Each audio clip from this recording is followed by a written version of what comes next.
তো আপনারে ভাই এই যে আমি বাইকটা চালানো শিখাইলাম, তো আপনি কেমন শিখলেন? আলহামদুলিল্লাহ ভাই, আপনি যথেষ্ট পরিমাণ ভালো শিখিয়েছেন। যেভাবে বলছেন সেভাবে করতে পারছি। আলহামদুলিল্লাহ অনেক ভালো, অনেকটা ক্লিয়ার হয়ে আছে। ও এখন আপনার কি মনে হয় যে আপনি রাস্তায় গেলে কি সুন্দরভাবে চালাইতে পারবেন? হ্যাঁ, আমি আশা করি রাস্তায় গেলে যে ট্রাফিক নিয়ম মেনে দ্রুত গাড়ি যাবে।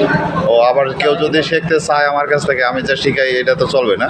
জি না, আমিও বলবো আরও আপনার কাছে যে অনেকে শিখতে আসে, আমি চেষ্টা করবো পাঠানো, আর আপনিও অনেকটা পারবেন। আচ্ছা, ঠিক আছে, ধন্যবাদ ভাই।